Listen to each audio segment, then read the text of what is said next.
Back for another What Are My Odds of Being Murdered in an American City episode. Here's 10 more.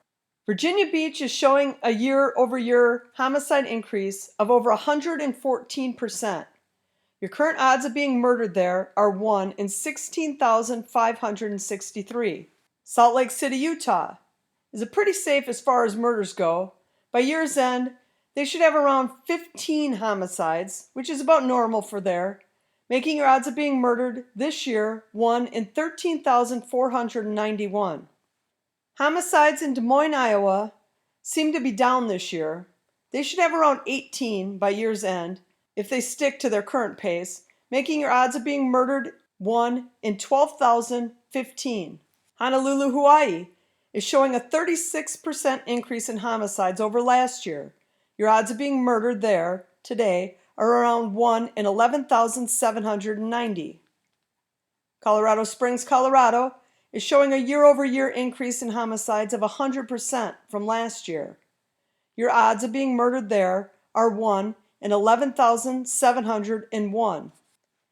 St. Paul, Minnesota, Minneapolis' neighbor to the east, is averaging 3 murders a month and should finish the year with around 36 homicides, making your odds of being murdered in St. Paul 1 in 8,800. Much safer than Minneapolis, which is 1 in 4,800. These two cities are only separated by the Mississippi River. Amazing how one side can be so much worse than the other.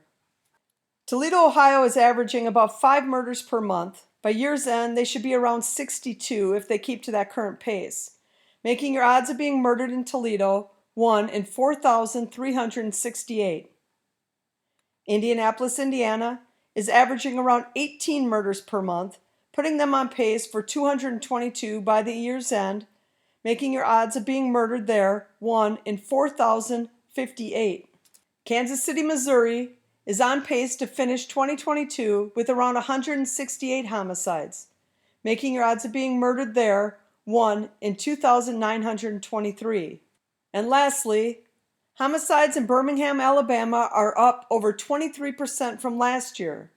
Your odds of being murdered in Birmingham are 1 in 1,469.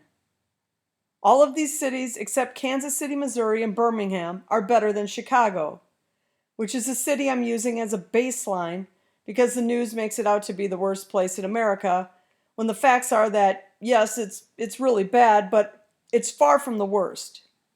At least until the SAFE-T Act goes through in January. Support this channel and pick yourself up some original crime-related apparel. Look for the link in the description.